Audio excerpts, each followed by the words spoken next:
Hi everyone.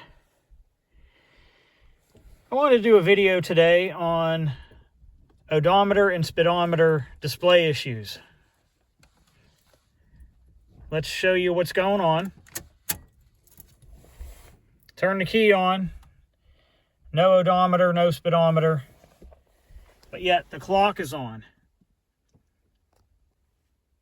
So the first troubleshooting technique you should use is to press this button here if you have a 9C1 car. And you'll notice the clock shut off on the radio. If you have an aftermarket radio, you may not be able to tell using the switch, but the radio display has to be on, and therefore your speedometer should be on. That switch I just showed you will shut off the speedometer, and that was for kind of stealth mode for police package cars, 9C1 cars, for when they're doing surveillance or they're running speed checks. The light just isn't shining right in their face the whole time. So if that switch is on, and if you have an aftermarket radio, it's hard to tell if that switch is on, so you'll just have to hit it a couple times and see if maybe your speedometer or odometer comes on. And if it doesn't, then there you go. My headlights are not on. The headlights also affect the dimness of that. Make sure your headlights and parking lights are off. So sometimes if you turn the key on and off a few times, the display will randomly come on. But right now, the display is pretty busted on this car. Sometimes banging on things, maybe moving the shifter around, will jostle the speedometer enough to maybe make it blink back on, even hitting a big bump or something. I don't like to bang on the dash, because that'll jostle the light bulbs and stuff in that dash cluster, and it could knock them out and make them burn out. I got my my supervisor here helping me out today. Say hello to everyone. He's such a fierce supervisor. So today we're going to go through the repair of this, and it could either be an easy repair or a hard one. Let's start out with the easy things, but the first thing we got to do is take this dash apart. Now, I've gone through the steps of taking this dash apart in another video, so I will not repeat those steps here. I'm just going to jump straight to the dash being apart, and we'll go from there.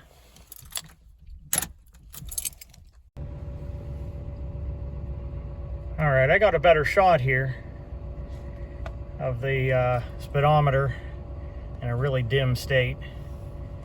And if I click the button, it goes completely off and then comes back on. So yeah, the situation is that it's just dim. Sometimes it'll brighten up, sometimes it won't. So let's get to work on this.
Now that we've disassembled it down to this point, we're going to see if we can get this display board to turn on.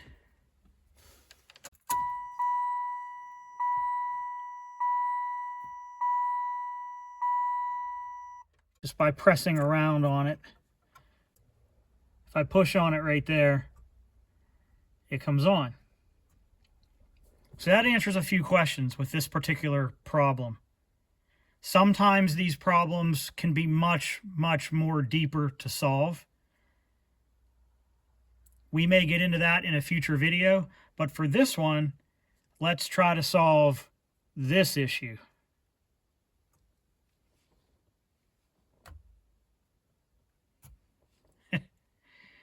All right. We're just going to take these 4 screws out, holding this display board on. We're going to lift the display board off gently. And quite often these pins here are the source of the problem, here and here. Okay, the next step is we're going to take some of this deoxit. It's not normal contact cleaner. This stuff is safe for plastics, which this dash cluster has plenty of it.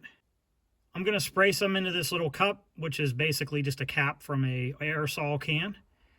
So let's spray some in there.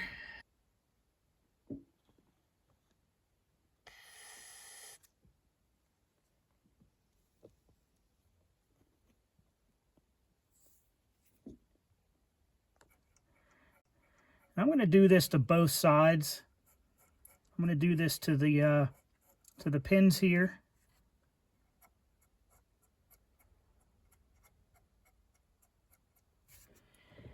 And I'm also going to do it to the display board.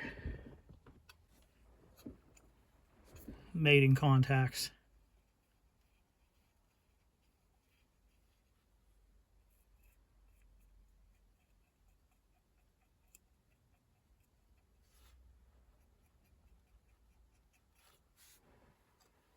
Now I also want to mention that I have reworked this display board once before, years ago.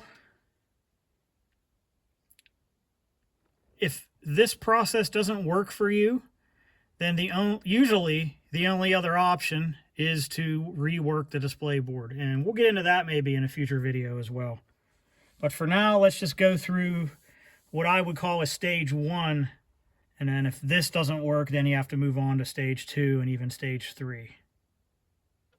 So now that the deoxit step is done, we're going to take a pencil eraser and go back over the same contacts with that and then clean it one more time.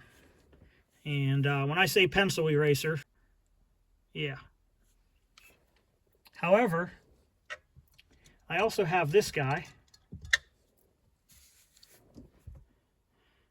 which is a very large eraser, and it actually has a softer material here.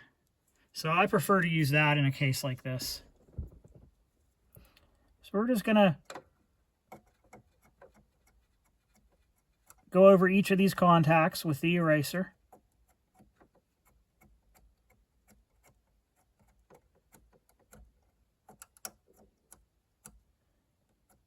Go one direction. On the bottom row, I'm going up. From bottom up.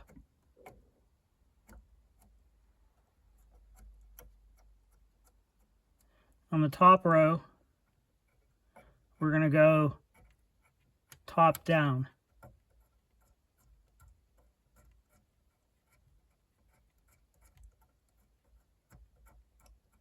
This will remove any additional buildup that there might be that the deoxit couldn't get to. And finally, one more wipe with the deoxit on the Q-tip, on a new Q-tip to finish off. Again, we're wiping up from the bottom. And we're going to come down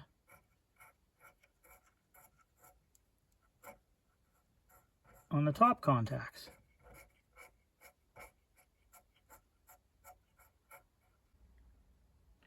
So for the next step, I would otherwise recommend reflowing the solder on these pins here and here. But since I did that a few years ago when I reworked this entire board, I don't think those need to be reworked and reflowed. So what I'm going to try next is I'm going to just see if we have any improvement. So I'm just going to hold that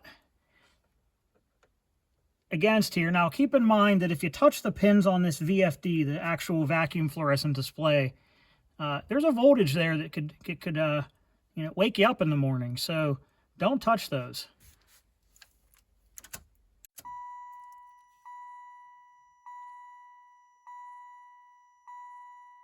So the display board seems to be working. If I move it around a little bit, it's staying on pretty solid. So I think that's going to be sufficient.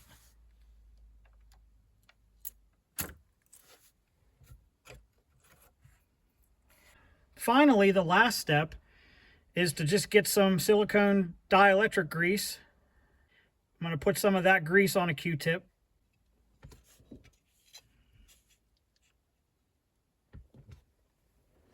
And I'm just going to put a thin layer of it on these contacts here. On these mating surfaces of these contacts. What that should do is help prevent any future oxidation, because I think really that's what happened here. Since I already reworked this, and this was working flawlessly for a few years, I just think some corrosion, moisture got in here,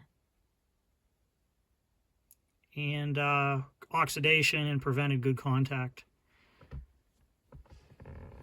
I don't think I did that last time I reassembled this cluster. We're going to do the same here. I'm going to put a thin amount on each of these contacts.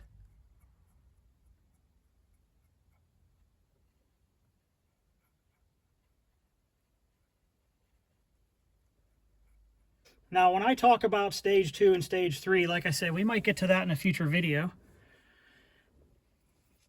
But stage 2 repair on this would be to kind of focus on these components on the circuitry. Sometimes they act up, so we can test those and we can reflow the solder on those. And then finally, stage 3 would be reworking the entire display board.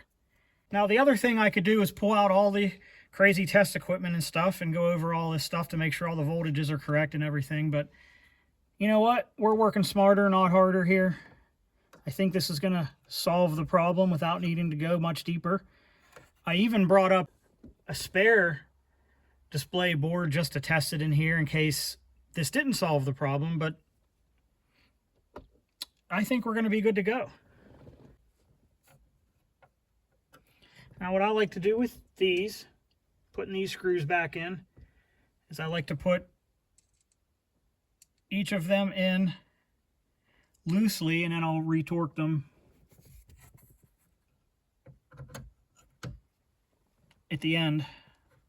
You get the torque fairly equal on all the screws.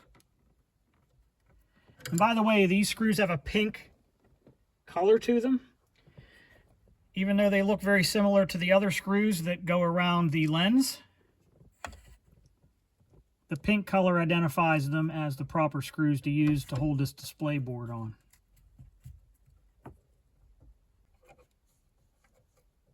Now we're going to go around and retorque all these. See, I'm just using 2 fingers here. That's my torque wrench. Got the old finger torque wrench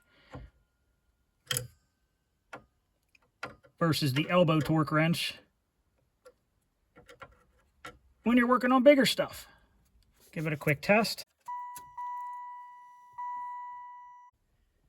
Maybe next time I'll pull out the dinger module before I do something like this. Things look to be working pretty well. Let's give it the press test. It's staying lit. Push on these corners here. Tap on it.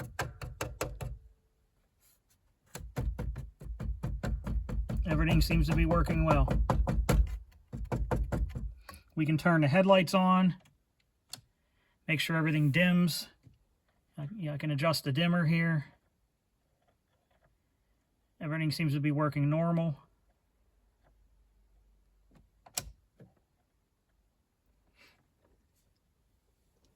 I can hit the button that the 9C1 cars have to turn it off.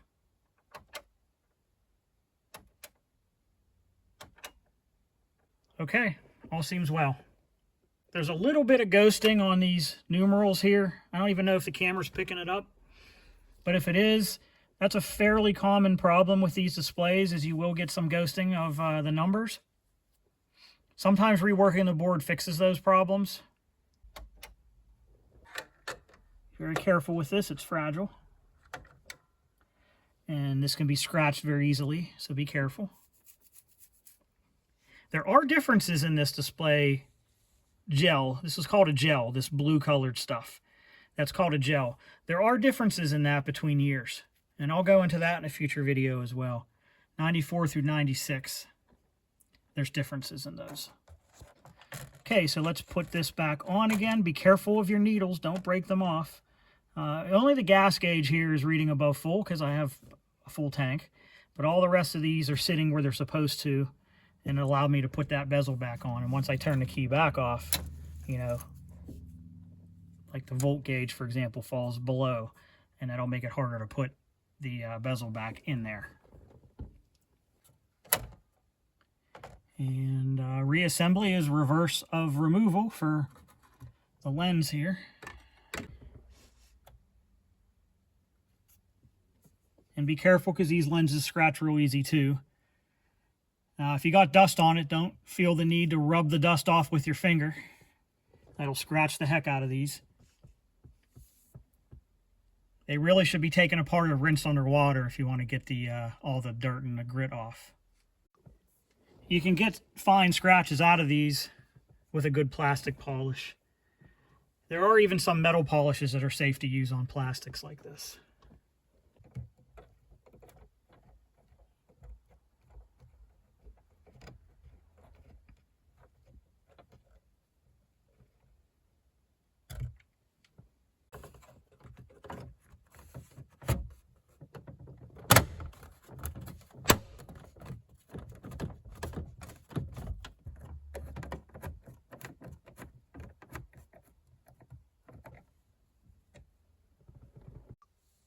And there we go. There's the finished product.